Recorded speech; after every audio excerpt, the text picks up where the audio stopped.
precipitação, nós vamos falar agora das propriedades dos precipitados e dos reagentes precipitantes, tá? Então, o que é um agente precipitante? É um agente, uma substância, né, um reagente, que ele deve reagir especificamente ou ao menos seletivamente com o analito, tá? Então, um agente que é específico, ele reage somente com o teu analito. E seletivo é aquele que reage com analito e com outras espécies também, mas ele é até seletivamente, ele reage com analito, tá? Ele é seleto, ele não reage com tudo. Além dessas duas características, assim, que são as mais importantes, nós temos também que pensar que essa reação de precipitação, ela deve formar um precipitado com algumas características desejáveis. Então, assim, um precipitado, que coceiro no meu nariz aqui, um precipitado ideal, ele tem que ter essas propriedades aqui. Primeiro, ele deve ser facilmente filtrado e lavado para remoção de contaminantes, que a gente viu que a segunda etapa da análise gravimétrica é a lavagem, né? Filtração e lavagem. Segundo, ele deve ter solubilidade suficientemente baixa para que não haja perda significativa do analito durante a filtração e a lavagem, né? Se ele solubilizar na água de lavagem, que pode ser água pura ou não, a gente vai ver isso depois, se perder o analito, você já perdeu tua exatidão, né? Perdeu exatidão no método. Terceiro, ele deve ser não reativo com os constituintes da amostra, porque se ele reagir com a amostra, novamente, você vai ter perdas do analito, né? E por último, ele tem que ter uma composição química conhecida depois da secagem, ou, se necessário, da calcinação, né? Então, ele deve ser um composto de composição bem conhecida. Por quê? Porque depois que secar e calcinar, a gente vai pesar. E é a partir dessa massa que a gente determina o quanto de analito que tinha na amostra. Então, encontrar um agente que reaja só com analito e que resulte num precipitado que tenha todas essas características não é muito fácil, tá? Então, são poucos reagentes. Se é que existe algum que produza precipitados que apresentem todas essas propriedades desejáveis, tá? Então, a gente divide esses agentes precipitantes em reagentes específicos. O que acontece? Os específicos, eles reagem só com uma espécie química, que seria o nosso analito, só que eles são raros, tá? Um exemplo de um reagente específico, depois a gente vai olhar a lista de reagentes mais usados em gravimetria. Mas um reagente que é considerado um reagente específico é dimetilglioxima, que é um reagente específico para determinação de níquel 2+ em meio básico. E nós temos os mais comuns, então, que são os reagentes seletivos. Eles reagem com um número limitado de espécies, tá? Então, por exemplo, o nitrato de prata, ele consegue reagir, ele precipita em meio ácido cloreto, brometo, iodeto e tiocianato. Então, se na tua amostra você sabe que tem cloreto e brometo, já vai ser complicado, né? Digamos que quer determinar cloreto, mas você sabe que na amostra também tem brometo, isso já vai ser um problema, porque esse reagente não é específico, mas ele é seletivo. Ele reage com essas espécies, tá? Muito bem. O tamanho da partícula, então, a gente vai ir vendo as propriedades, né, dos precipitados. Uma propriedade muito importante, não ligue dos gritos, que acho que são meus filhos que estão gritando lá em cima. Uma das propriedades bastante importantes dos precipitados que são formados é o tamanho da partícula e como que esses precipitados vão ser filtrados, tá? Então, assim, os precipitados que são constituintes de partículas grandes, eles são os mais desejáveis, é o que a gente quer, tá? Por quê? Porque essas partículas, elas são fáceis de lavar e de filtrar, que é a próxima etapa, né? Além disso, geralmente esses precipitados maiores, eles são mais puros do que aqueles que são oriundos de partículas pequenas. Existem fatores que determinam o tamanho das partículas, existem algumas alternativas experimentais que a gente também faz para tentar obter um precipitado com partículas maiores, tá? Para poder entender isso, a gente precisa primeiro entender quais são os tipos de suspensões que são formadas quando eu gero esse precipitado. Então, eu posso ter dois tipos de suspensões: as suspensões cristalinas e as suspensões coloidais. Uma suspensão coloidal é uma suspensão em que o tamanho das partículas é bem pequeno. Então, você olha, até parece uma solução, mas não é uma solução. Você tem partículas ali que não estão dissolvidas, tá? Para poder perceber isso, eu até deixei um link aqui para vocês do YouTube sobre o efeito Tyndall, né? Então, as suspensões coloidais, muitas vezes elas parecem que são soluções, mas quando você coloca um laser, você consegue perceber, através da dispersão de luz, né, que ali há substâncias não dissolvidas, né, presentes nessa solução.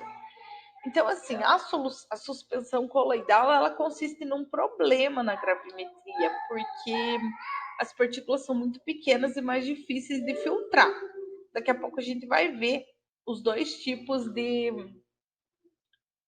precipitados que se formam e aí a gente vai ver as características dos precipitados coloidais também. Então, quais são os fatores que determinam o tamanho dessas partículas? Se a suspensão vai ser coloidal ou se vai ser cristalina, né? 1. A solubilidade do precipitado. 2. A temperatura. 3. A concentração dos reagentes. E 4. A velocidade com que esses reagentes são misturados. Então, a gente pode tentar modificar experimentalmente essas características, né, esses fatores, para poder induzir a formação de um precipitado maior, porque quanto maior o precipitado, mais fácil é a etapa de lavagem e de filtragem. Muito bem. Então, o que acontece? A gente pode... É difícil de se analisar cada um desses fatores, né? Mas o efeito líquido dessas variáveis, ele pode ser estimado, considerando que o tamanho da partícula ele está relacionado a uma única propriedade do sistema, que é chamada de supersaturação relativa. Então, o que é a supersaturação relativa? A supersaturação relativa tem a fórmula de Q menos S dividido por S, que é a concentração do soluto em qualquer instante, né, no instante, e S é a solubilidade desse soluto no equilíbrio, tá?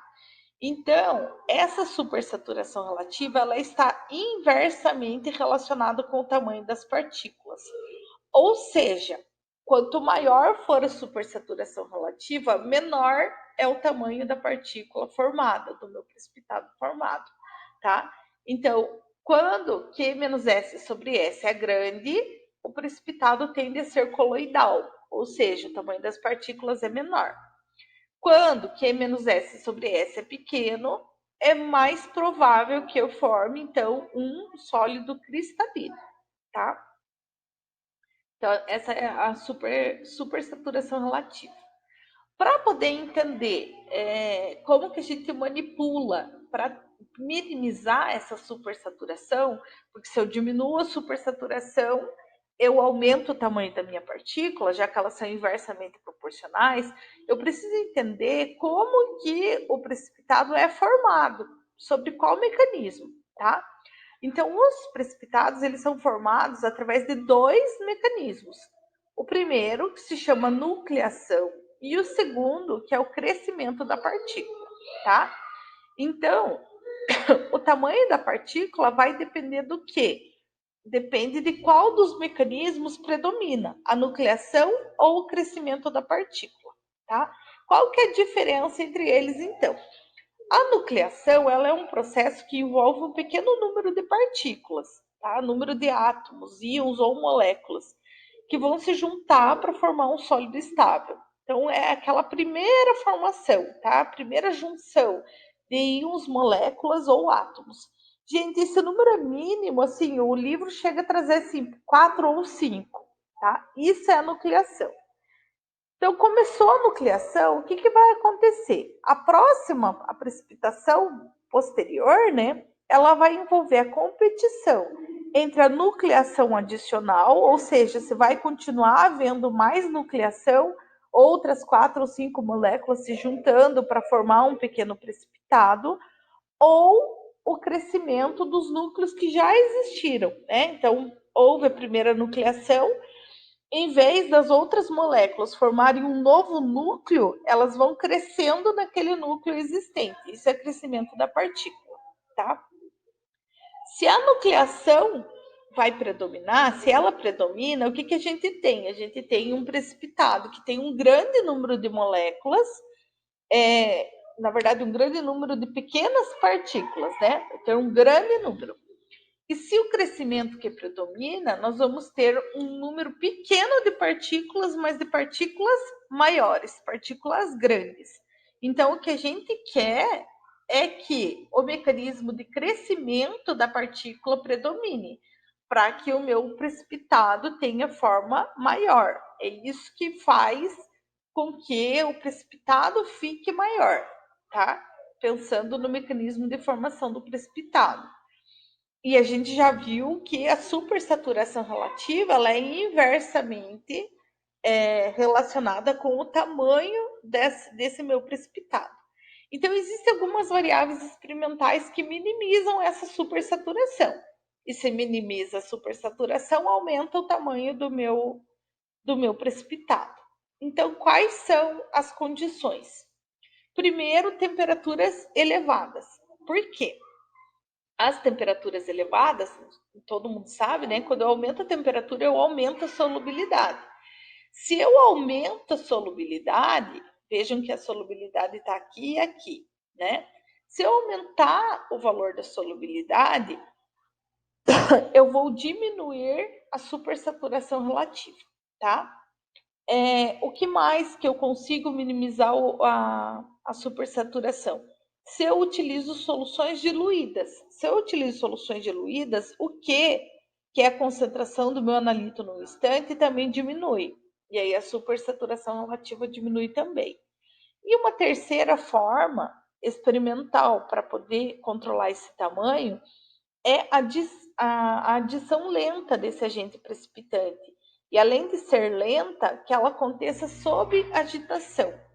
Porque essas duas coisas ali, né, elas me favorecem a minimização do Q. Então, o Q em cada instante vai ficar menor quando eu adiciono lentamente o agente precipitante sob agitação. Uma outra alternativa também é o controle do pH, mas não é aplicável em todas as situações. Então, o controle do pH ele só vai ser utilizado se a solubilidade do precipitado dependa do pH.